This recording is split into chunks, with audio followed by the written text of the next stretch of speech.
Donc, je voudrais présenter le thème aujourd'hui, c'est l'image que vous avez de vous-même se manifeste dans votre vie.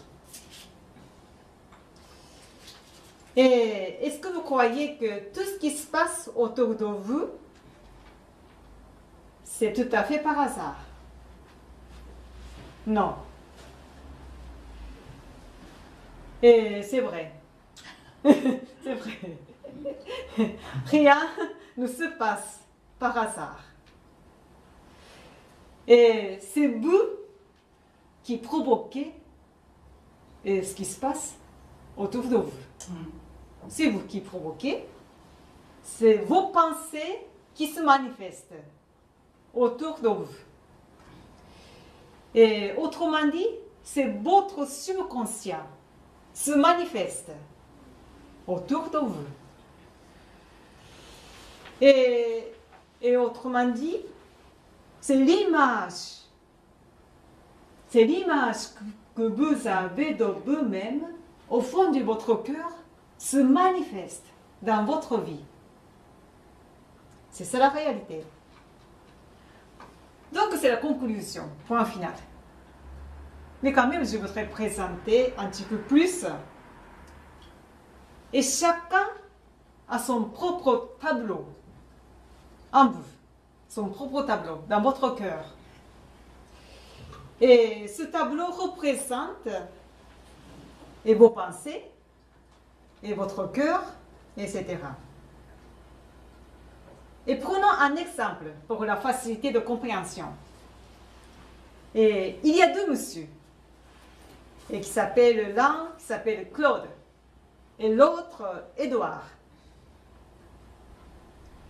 Et Claude, il a vécu la vie difficile. Par exemple, il a connu la divorce très dure, et aussi il a perdu son emploi.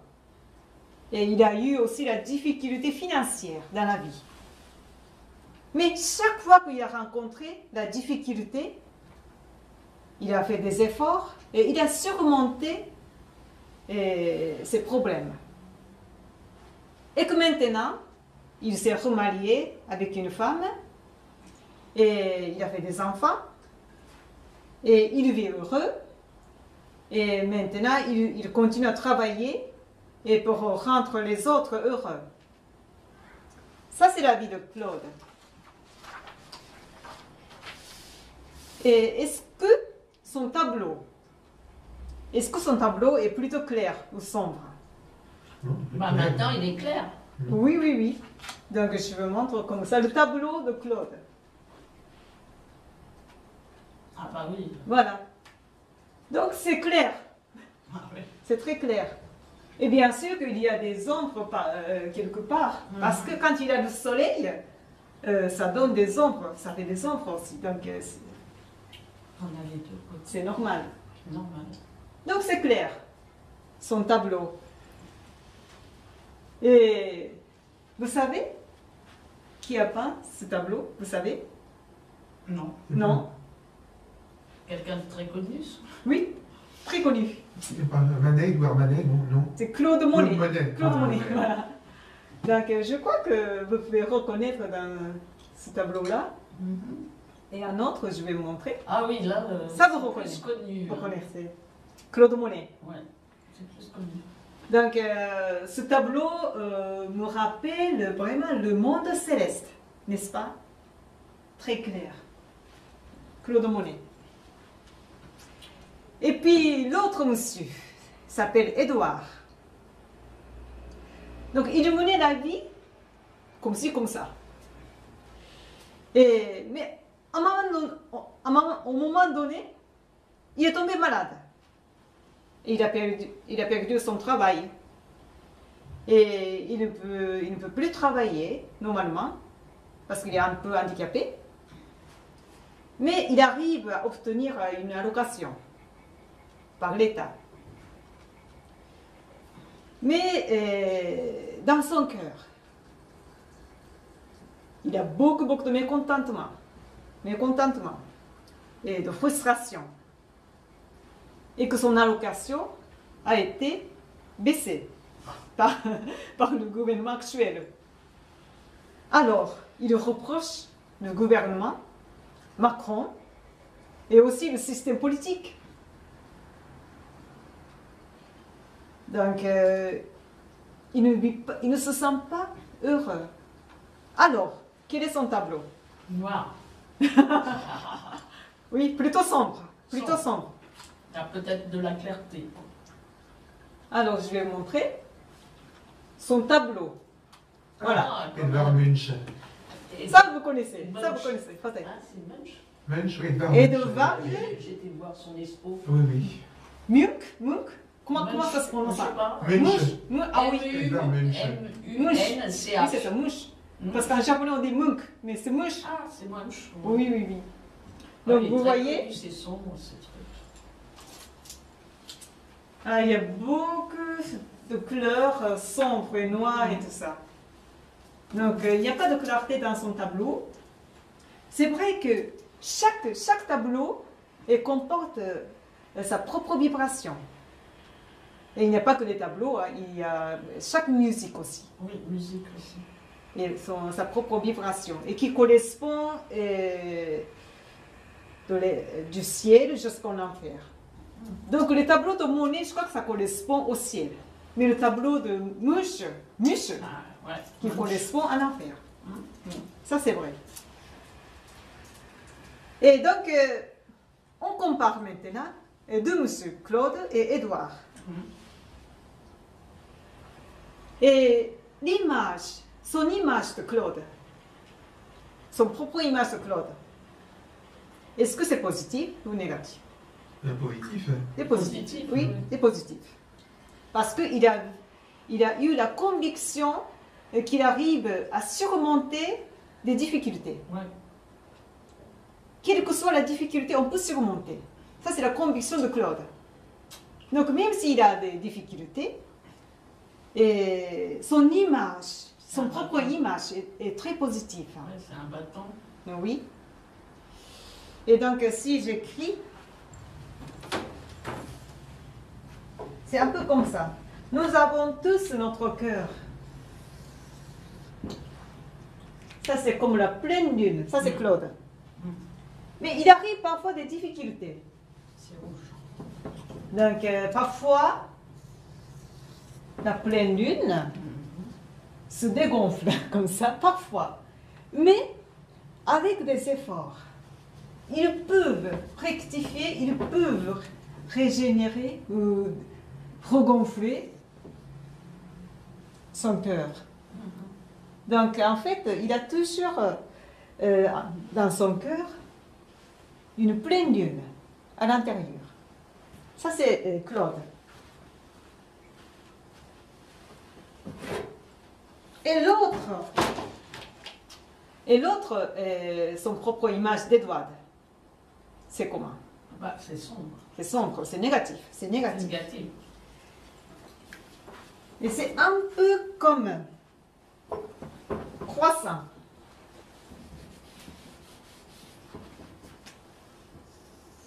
Ça, c'est son image. C'est croissant. C'est un croissant. Donc, cette partie-là, c'est sombre. Et cette partie-là est claire.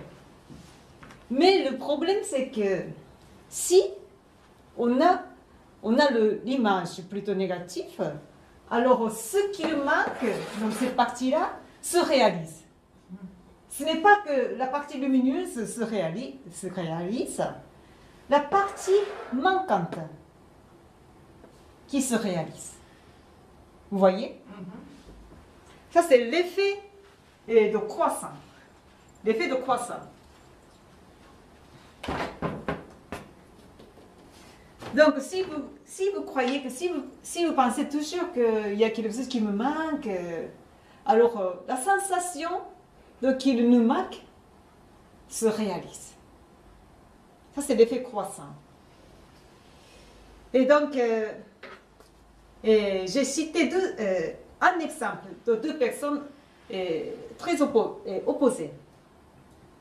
Mais pourquoi notre image de nous-mêmes qui se manifeste, qui se réalise. Pourquoi? Parce que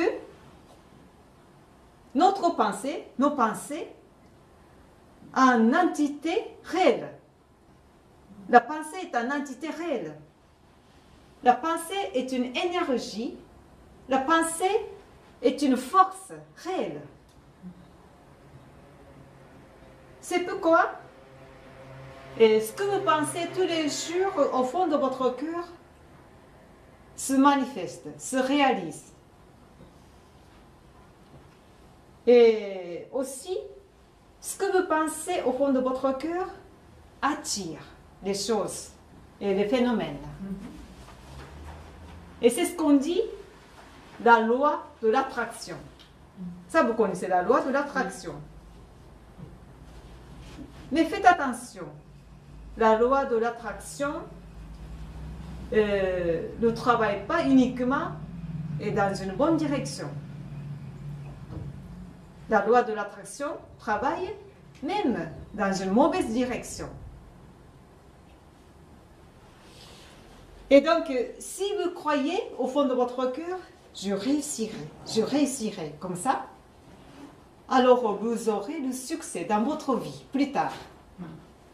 Mais si vous croyez au fond de votre cœur, ma vie est misérable, je suis malheureux, alors dans ce cas-là, votre vie misérable se réalisera. Donc sachez que notre pensée se réalise pour le meilleur et pour le pire. Donc nous sommes l'auteur de notre vie. Nous sommes l'auteur de notre vie. C'est nous qui créons notre vie. Et c'est nous, donc nous sommes 100% responsables de notre vie. Et chez Happy Science, on appelle ça la loi de l'autoresponsabilité.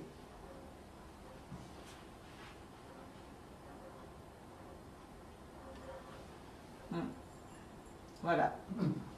La loi de l'autoresponsabilité. Moi, je crois que vous en avez jamais entendu parler.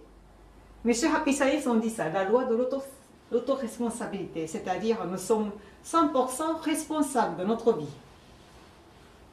Donc, l'exploration du cœur juste, ou l'entraînement spirituel, commence par accepter cette loi.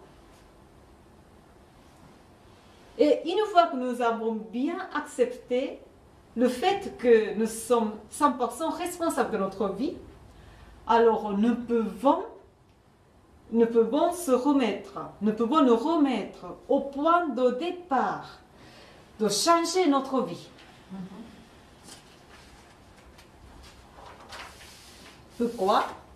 Parce que si nous sommes 100% responsables, alors nous pouvons changer notre vie, 100%. Nous pouvons déterminer notre vie. C'est à ce moment-là que ça commence nos efforts. Et pour changer notre vie.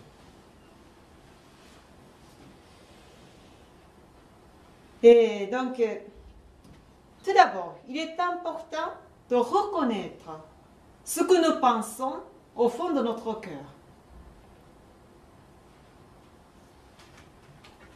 Et nous avons deux consciences. Ça s'appelle conscience et subconscient. Donc, je crois que vous en avez entendu parler. Ce que Oui. c'est. Conscience, c'est plutôt conscience superficielle. Et subconscient, c'est ce que vous pensez au fond de votre cœur. Donc, ce qui n'est pas tout à fait superficiel. Donc, conscience, c'est assez tangible, quelque chose de tangible.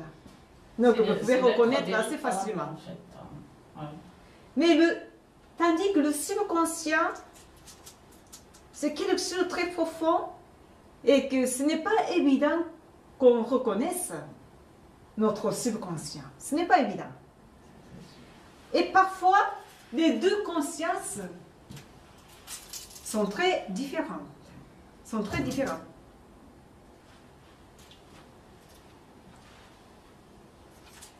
Et par exemple, quelqu'un dit, je suis positif, je suis constructif, mais au fond de son cœur, il arrive que ce n'est pas le cas.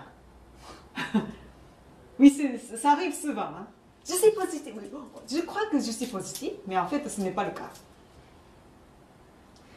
Et en principe, en règle générale, si vous avez changé votre pensée, votre avenir et votre vie changera. Mais la pensée, cette pensée désigne non pas la conscience, mais cette pensée désigne plutôt notre subconscient. Notre subconscient. Donc si vous n'avez pas changé votre subconscient, alors vous ne pouvez pas changer votre avenir, vous ne pouvez pas changer votre vie. Donc cette partie-là, qui est importante, qui est plus importante que l'autre. Alors, comment reconnaître notre subconscient? Quel est notre subconscient? Et comment reconnaître? Alors, notre subconscient se manifeste en quotidien. Par exemple, notre parole ou notre comportement quotidien, par exemple. Donc, je prends un exemple et pour mieux comprendre. C'est ce que j'ai vécu réellement, un exemple. Et je suis allée avec une amie japonaise, au McDo. Et on a mangé un sandwich. McDo. Des burgers et tout. Oui, vous comprenez McDo. Parce qu'en japonais, plutôt, on dit Mac. Ah, les Mac. Oui, à Tokyo, on dit Mac. Mais à Osaka, on dit McDo. Mais en français, on dit McDo, plutôt. Oui, McDo. Donc, mais rien n'est important au McDo. Et donc je suis allée au McDo avec une amie et on a déjeuné. Un sandwich, etc., des frites, je ne sais pas. Et on a mangé, et après avoir mangé, et une serveuse de McDo et qui a nettoyé notre table. Et moi, je me suis sentie plutôt bien. Parce que la table est toute propre. Donc, je me sentais plutôt positive. Mais mon amie n'était pas le cas. Elle n'était pas contente. Pourquoi? Et elle m'a dit, la serveuse qui a fait ça, c'est pour que nous partons tout de suite. Et elle a senti ça. Et je me suis étonnée. Moi, j'ai jamais senti la négativité de la serveuse. Elle a nettoyé. C'était son travail. Hein. Oh, oui. Elle était toute propre et ça, je me sentais bien. Ben, oui. Mais mon ami n'était pas le cas. Mais peut-être elle avait raison. Hein. Peut-être que la serveuse a nettoyé pour que nous partions et tout de suite. Mais la question, ce n'est pas qu'elle avait raison ou elle avait tort. C'est pas ça. La question, c'est de comment sentir notre perception plutôt. Comment vous avez perçu le comportement de serveuse ou cet acte? Donc, moi, j'ai perçu plutôt positif ce qu'il a fait, mais mon ami n'était pas le cas. Alors, la différence de percevoir les choses, je crois que ça vient de notre subconscient. Notre subconscient. Je crois qu'elle avait le subconscient, et dans son subconscient, une sorte de sentiment perceptif. Donc, elle se sentait plutôt persécutée. Vous voyez ce que je veux dire? Persécutée. Persécutée, vous voyez? Et donc, toujours, elle se sentait persécutée. Donc si il possédait ce genre de subconscient, alors sa vie elle serait sombre. Et donc, deux personnes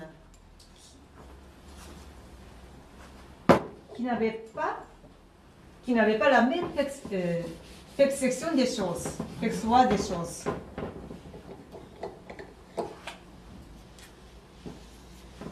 Et deux personnes abandonnent la même position à peu près, mais celle qui a la perception négative au cours de la vie, ça descend comme ça, et l'autre qui avait la perception plutôt positive, ça monte. Et 30 ans, 40 ans, 50 ans, au début, il n'y avait pas beaucoup de différence. Mais de plus en plus, l'écart se fait. L'écart est très marqué, vous voyez, au cours de la vie.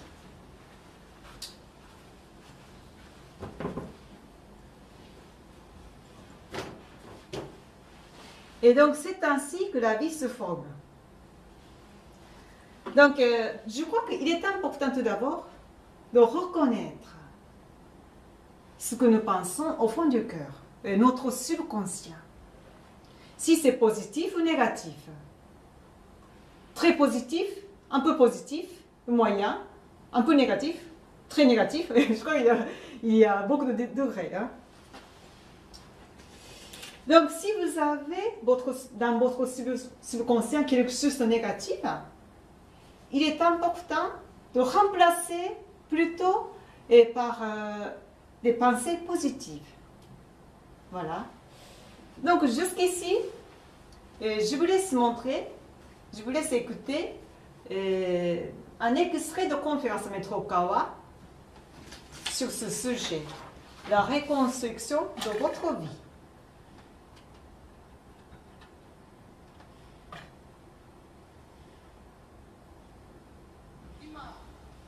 Supposez que vous soyez malchanceux ou malheureux. Si quelqu'un venait à vous demander pourquoi, vous seriez sans nul doute en mesure de fournir des raisons. Vous pourriez expliquer avec facilité et persuasion les raisons pour lesquelles vous êtes parvenu à une impasse. Un jeune homme pourrait attribuer par exemple les difficultés de sa vie professionnelle à un échec subi lors d'un examen d'entrée. Un autre peut attribuer sa malchance à la rupture de son mariage, que la femme qu'il voulait épouser l'ait refusée, ou qu'il se soit embarqué dans une vie conjugale qui se termine mal rapidement. Un autre encore peut s'être lancé dans une nouvelle affaire qui fait banqueroute en une année ou deux. Lorsque vous interrogez les gens sur leur niveau d'insatisfaction, chacun peut, sans difficulté, évoquer une raison pour sa misère. Et la plupart de ces raisons, sans doute pour 80 à 90% d'entre elles, seront reliées à des causes externes. Mais elle n'atteindra jamais le bonheur si elle se lamente dans le déni ou le ressentiment. Un tel comportement ne la rendra que plus misérable.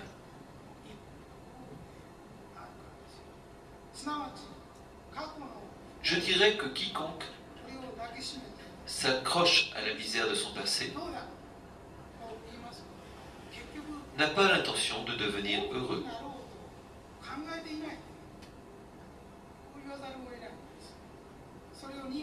C'est justement parce que cette personne reste fermement agrippée à la malchance et lui est si attachée que lui ou elle exercera une influence négative sur les gens qui l'entourent.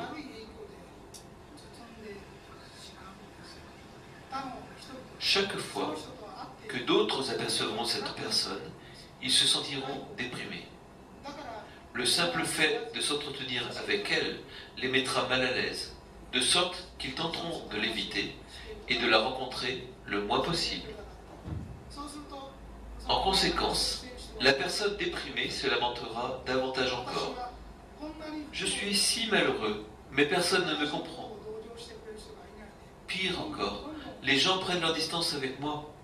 Ce monde est rempli de gens au cœur froid. N'ont-ils pas même une ombre de compassion? Personne ne m'écoutera. Chacun prend ses distances avec lui-même. Avec ce type de pensée, la personne concernée produira toujours plus de misère. C'est typique de la manière dont les gens se transforment en héros tragiques, générant leur propre malheur par leur ignorance des lois spirituelles.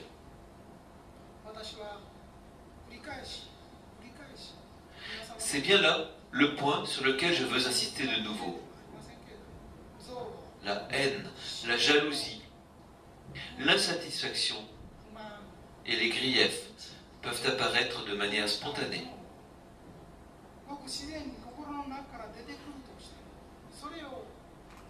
Mais si vous ne les contrôlez pas, cela revient à faire sortir librement de votre bouche les bêtes contenues dans votre pensée.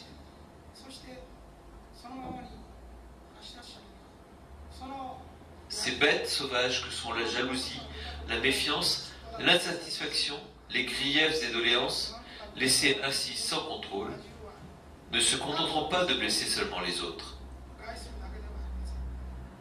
Elles vous reviendront pour vous blesser. Merci de ne pas oublier cela. Si vous voulez réellement vous libérer de la misère et atteindre le bonheur, il est très important qu'augmente le nombre des gens heureux dans ce monde. Alors, même si vous vous estimez envahi de douleur, de besoins et d'insatisfaction, arrêtez de penser de manière négative. Efforcez-vous plutôt de penser à la place. Ceci est certainement une situation difficile, mais que puis-je faire au milieu de cette mise à l'épreuve? Il y a certainement quelque chose que je peux faire, une modeste contribution dont pourrait bénéficier le monde et tous ceux qui m'entourent. Si vous ne pouvez rien faire de positif pour les autres, cela signifie que vous êtes trop préoccupé par vous-même. Il vous faut arrêter de penser à vous-même pour un certain temps et regarder autour de vous. Il y a sans doute beaucoup de monde qui tente de déployer beaucoup d'efforts autour de vous. Pourquoi fermez-vous les yeux et vous détournez-vous d'eux? Vous n'êtes pas le seul à travailler dur pour vous améliorer. Soyez conscient des autres. Pensez qu'ils sont nombreux à fournir un effort dans toutes sortes de circonstances.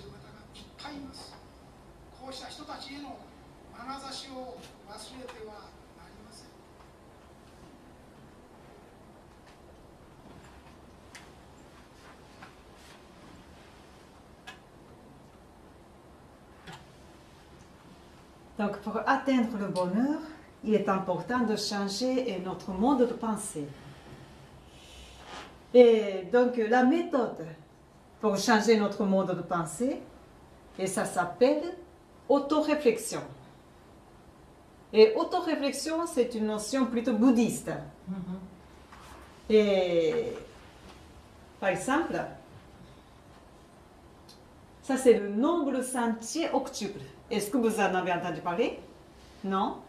Donc c'est une méthode que Bouddha Shakyamuni et qui a pratiquée avant de l'éveil, avant qu'il attende l'éveil. Et il y a 8 points à examiner. La vue juste, la pensée juste, la parole juste, l'action juste, la manière de vivre juste, l'effort juste, l'aspiration juste, la méditation juste. Donc il y a 8 points à examiner. Et ça c'est assez facile à pratiquer. Ça c'est assez difficile à pratiquer. Et donc, je voudrais vous présenter juste un petit peu. Et dans le Sutra d'Armadgu, juste la version disciple, et il explique bien ce que c'est le noble sentier octuple. Donc, je vais réciter un petit peu au début. Le premier sentier est la vue juste. En acceptant la loi de causalité, rectifiez votre propre chemin.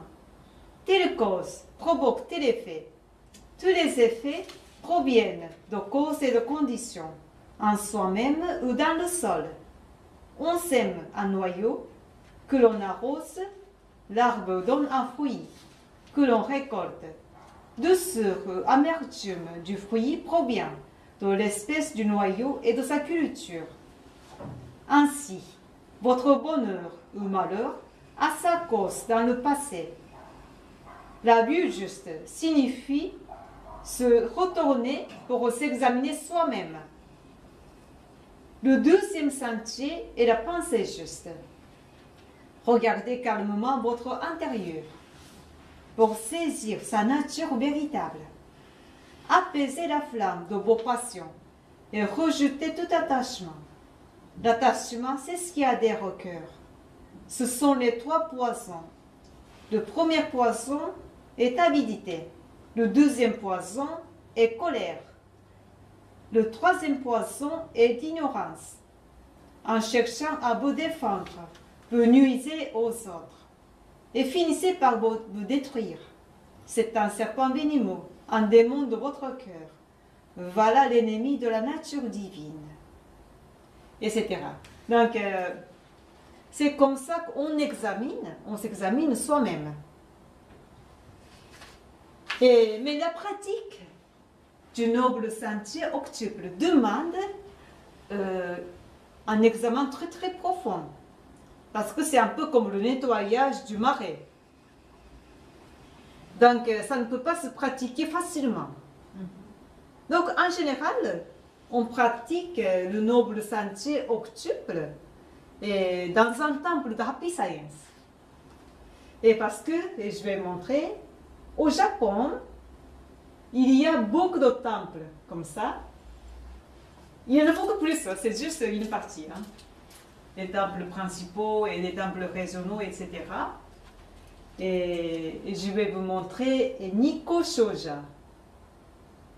C'est un temple qui se situe à Nikko. C'est plutôt l'ambiance très bouddhiste que tu as déjà été. Et donc, normalement, quand on pratique d'une façon très très profonde, et on ne peut pas se faire facilement. Donc, on va au Japon dans un temple d'Happy Science. Et il s'agit de la retraite spirituelle. Donc, nous avons organisé l'année dernière au mois de mai, mais à cause du Covid, on était obligé d'annuler. Mais c'est une très bonne expérience de regarder à notre intérieur. Parce que vraiment, la salle est très très sacrée, la vibration est très très fine. Et on peut se voir beaucoup plus profondément qu'on ne peut pas se voir comme ça ici à Paris. Et donc, un jour, on organisera après le Covid. Mais une pratique de l'autoréflexion peut se faire quand même. Et un peu plus légère, d'une façon un peu plus légère, mais on peut se pratiquer ici et même à la maison. Donc aujourd'hui, nous allons pratiquer une sorte d'autoréflexion méditative maintenant.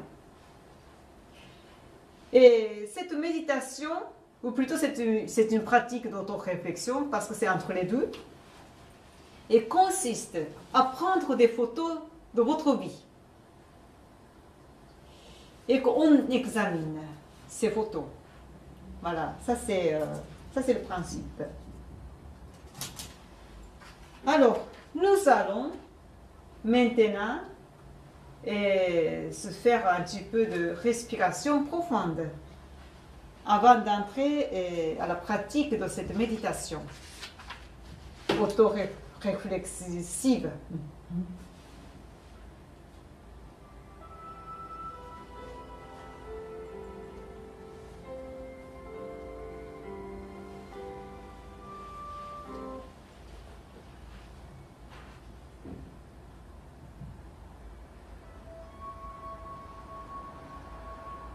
Donc, redressez votre dos, s'il vous plaît.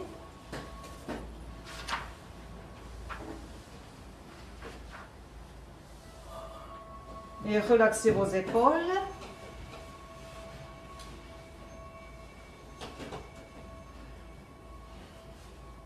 Et inspirez profondément jusqu'en bas de votre estomac. Puis, expirez doucement et complètement.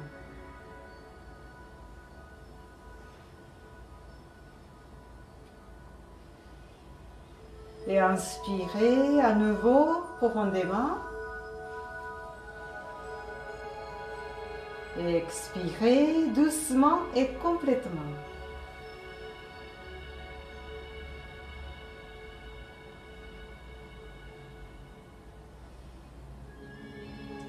Donc, continuez cette façon de respiration profonde et pour quelques moments.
Ça va. Et maintenant, nous allons compter les chiffres. En inspirant 1, en expirant 2, et en inspirant 3, et comme ça. 1, 2, 3, 4. Alors, essayez de compter les chiffres jusqu'à 10 et concentrez-vous uniquement aux chiffres, sans rien penser d'autre chose. Allez-y.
Alors maintenant, je vous laisse méditer et par le guide de Maître Okawa traduit en français.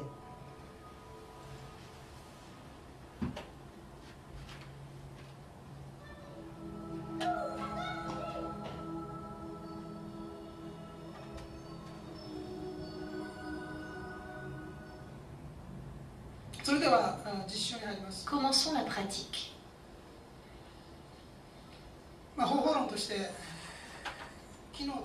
Considérez uniquement hier et aujourd'hui.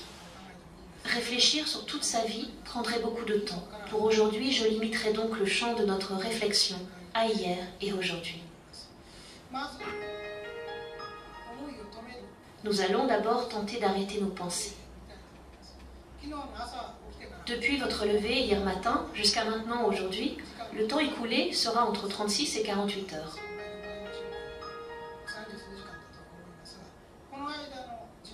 Pendant ce temps, vous avez vécu d'une certaine manière dans vos relations avec autrui ou dans la solitude. Maintenant, essayez de photographier les scènes de ces 36 à 48 heures pour savoir ce que vous avez été. Ok ? Prenez les photos. Vous pouvez en prendre jusqu'à 24. Prenez 24 photos durant ces 36 à 48 heures. Fermez vos yeux et commencez.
Bon, c'est terminé.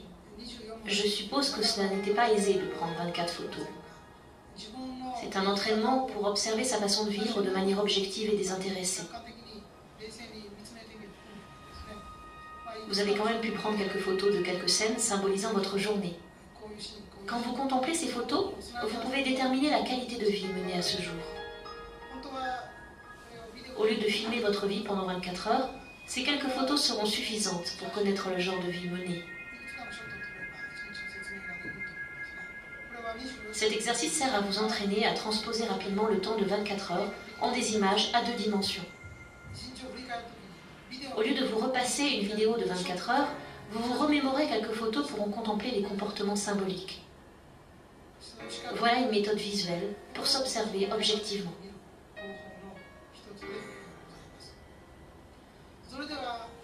Maintenant, vous vous attardez sur quelques scènes précises parmi elles.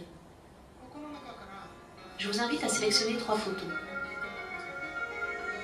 D'abord, veuillez choisir les 2 photos les plus symboliques, tirées de votre existence d'hier.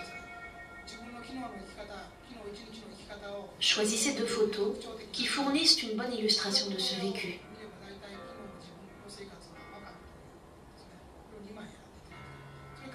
Ensuite, aujourd'hui, choisissez une photo qui symbolise le plus votre vie d'aujourd'hui avant de venir ici. Placez ces 3 photos dans votre esprit. Contemplez-vous bien vous-même dans ces photos et examinez-les sous l'angle double de la vue juste et de la manière de vivre juste.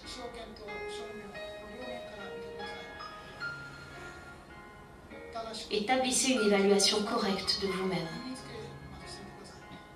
Vous êtes peut-être aussi rayonnant aujourd'hui qu'hier, ou alors totalement à l'opposé. Veuillez tenter de vous évaluer avec justesse à la lumière de la vérité. Et ensuite, d'un point de vue temporel, commencez à songer aux autres photos que vous auriez pu prendre. Si vous deviez recommencer votre vie depuis hier, quel genre de photos aurait alors été envisageable? C'est-à-dire quel autre mode de vie aurait été possible?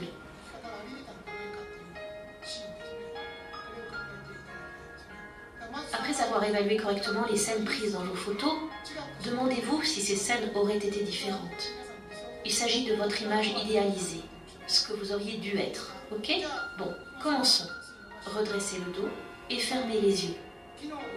2 photos d'hier, une d'aujourd'hui, celles qui illustrent bien vos journées. Et évaluez correctement leur sens. Ensuite, visualisez ce que ces photos auraient pu être. Allez-y.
les yeux.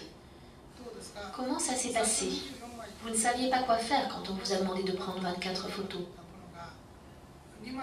Mais en se cantonnant à 2 ou 3, je suppose que d'autres clichés ont émergé dans votre esprit. Lorsque je vous ai demandé de choisir les 2 scènes les plus symboliques de la journée, vous aviez d'abord envisagé certaines scènes, mais au lieu de vous arrêter là, vous avez certainement eu envie d'en choisir d'autres. Telle est la méthode visuelle pour progresser dans l'autoréflexion. On vous dit de pratiquer l'autoréflexion, mais vous ne savez pas comment. Vous ne pouvez pas vous remémorer les 24 heures passées. Je vous assure que la majorité des gens partagent cette difficulté. Quand vous regagnez la maison le soir, il ne reste que peu de temps avant de vous coucher et votre tête est déjà embrouillée. Assis pour l'autoréflexion, vous êtes incapable de vous souvenir de quoi que ce soit. Voilà la situation commune à tous. Dans ce cas, contentez-vous de fermer les yeux et de prendre quelques photos de votre journée. Choisissez les scènes que vous devez absolument inclure dans votre album pour expliquer votre journée.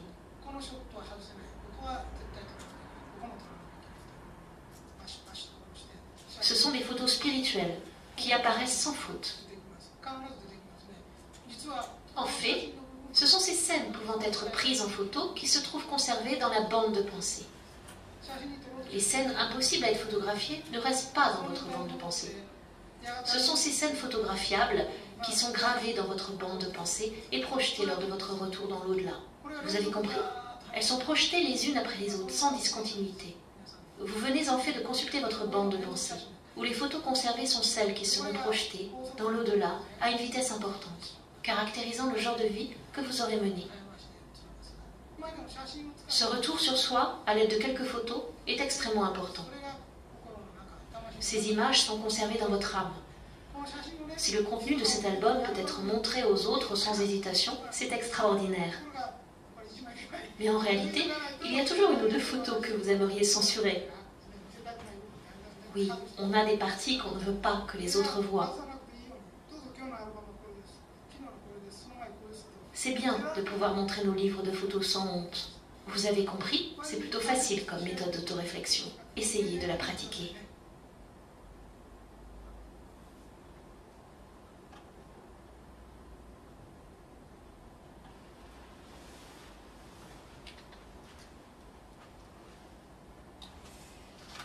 Et donc, c'était une pratique de la méditation auto-réflexive. Voilà, on peut dire l'auto-réflexion méditative. Mais je crois que le monde se voit différemment selon notre pensée. Et donc, je donne l'exemple de tout à l'heure. Croissant. Donc, ça c'est l'ombre. Ça c'est la partie du milieu. Donc, si nous avons le mode de pensée positive, on regarde on se concentre plutôt à la partie lumineuse de croissant. Mais si on a le mode de pensée négatif, plutôt on se concentre à la partie sombre, donc à la partie manquante. Mais ce croissant est pareil pour tout le monde. Mais on voit différemment. Vous voyez? Donc par exemple la ville de Paris. Et si les touristes japonais qui viennent beaucoup à Paris, et plus maintenant, mais avant, on regarde Paris, c'est une ville merveilleuse. Il leur apprécie beaucoup Paris. Mais si vous habitez tous les jours à Paris, et qu'il y a des déchets, il y a des crotte-chiens et tout ça, et que vous ne voyez plus la Paris est une ville merveilleuse. C'est une ville très sale. Mais Paris est toujours Paris. C'est toujours le même Paris. Mais Paris se voit différemment. selon les personnes. Donc en fait, c'est notre mode de pensée, notre mode de percevoir les choses et qu'on perçoit différemment. Vous voyez? Donc c'est juste un exemple. C'est juste un exemple. C'est ça, on va garder tout. Donc si vous voyez que des choses négatives, alors votre vie elle sera sombre. Votre vie sera malheureuse. Mais si vous voyez des choses positives, et même si vous rencontrez des difficultés, mais vous pouvez surmonter des difficultés et que le malheur se transforme en bonheur. Donc en fait, notre mode de pensée, notre mode de percevoir les choses sont très importants pour changer notre vie, pour changer notre avenir. Vous voyez? Parce qu'en fait, ce que vous pensez au fond de votre cœur attire les choses, attire votre avenir, attire votre vie, attire les gens. C'est notre façon de penser.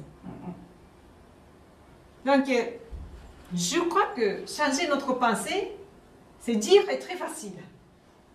Positiver notre cœur, c'est dire très facile. Mais pour bien arriver, ce n'est pas facile. Non. Parce que nous avons tous notre mode de pensée très fixé, très solide. Et on ne peut pas changer facilement. Parce que ça fait des années qu'on vit comme ça. Ça fait des années qu'on pense à cette manière.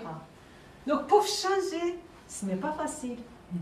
C'est pour ça que nous rencontrons souvent des difficultés.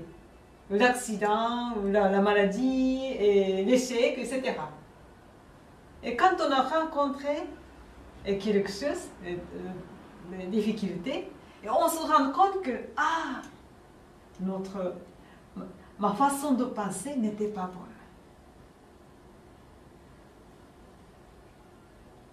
Donc la vie n'est pas monotone. Il y a la montagne, il y a la fossé, comme ça. Des creux. Des creux. Donc ça nous permet d'apprendre. Et ça nous permet de reconnaître nos erreurs. Nos erreurs. Et aussi notre qualité aussi. Notre qualité et nos erreurs.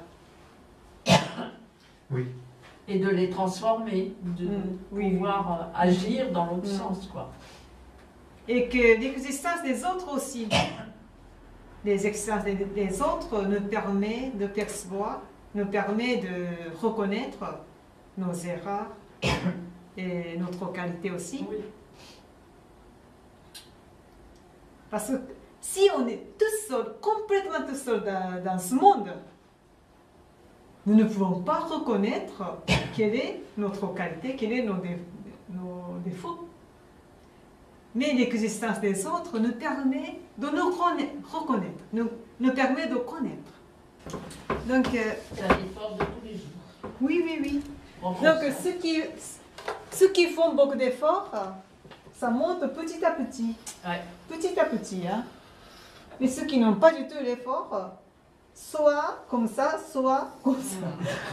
Mais plutôt comme ça, je pense. Oui, parce qu'il y a ceux qui ne veulent jamais changer. Oui.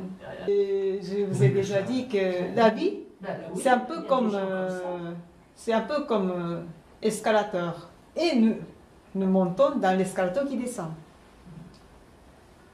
Donc si on ne fait rien, alors on descend automatiquement. Si on monte, on peut arriver à monter petit à petit. Ce n'est pas simple, mais je crois que tout d'abord, c'est la motivation de le faire. La motivation de faire des efforts. Et je crois que pour changer notre mode de pensée, et je vous recommande la lecture. Parce que si on ne fait pas de lecture, alors on ne peut pas apprendre de nouvelles idées, de nouvelles modes de pensée. et que nous sommes obligés de rester toujours sur la même pensée, le même mode de pensée, et que c'est difficile de changer notre vie. Donc pour changer notre vie et pour changer notre mode de pensée, il faut d'abord absorber de nouvelles idées. Et c'est pourquoi je vous recommande de faire la lecture, et surtout les livres qui sont positifs, les livres qui contiennent plutôt la positivité. Parce qu'il y a des livres qui sont négatifs, hein. Donc il faut éviter. Hein. Et donc aujourd'hui, je recommande quelques livres qui concernent et manuel de l'autoréflexion. Ça, c'est très bien. C'est simple. C'est un petit livret. Et il y a 3 chapitres essentiels. Voilà. Manuel de l'autoréflexion et comment se protéger des mauvais esprits et comment vaincre la maladie. Donc, il y a 3 chapitres. Mais c'est très simple, mais c'est très profond. Donc, on peut lire et relire à plusieurs reprises et pour mieux pratiquer l'autoréflexion. Et aussi s'éveiller à la vérité. Ça, c'est 5 conférences qui ont été données au Brésil. Et donc, Maître Okawa parle d'une façon très compréhensible et pour les occidentaux.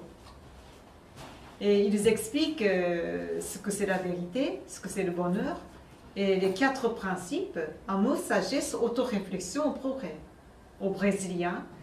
Et aussi, il y avait la question-réponse avec les Brésiliens, et sur le végétarisme, etc. Donc, et ça se lit très facilement parce que c'est vraiment la langue parlée. La langue parlée. Et donc, ça, je recommande aussi, s'éveiller à la vérité. Et ça aussi, changer votre vie, changer le monde. Et ça aussi, ça explique les 4 principes. Amour, sagesse, autoréflexion, progrès. Et un peu plus avancé, la science du bonheur. Et ça contient 10 principes fondamentaux de Happy Science. Donc ça, c'est pour les personnes un petit peu avancées. Et pour apprendre les principes de l'enseignement de Maître Okawa. Voilà. Et est-ce que vous avez d'autres questions? Ça va? Ça va. Bon, bah, il est 16h30, donc je termine la séance d'aujourd'hui. Et la semaine prochaine, peut-être je ferai une séance sur réincarnation. Parce que c'est important de mieux connaître. Ce n'est pas uniquement le système. Pourquoi Dieu a créé le système de réincarnation, etc. Voilà. Bon, donc je vous remercie de votre participation. Merci beaucoup. Merci. Merci. Et merci à ceux qui ont participé en ligne. Merci beaucoup.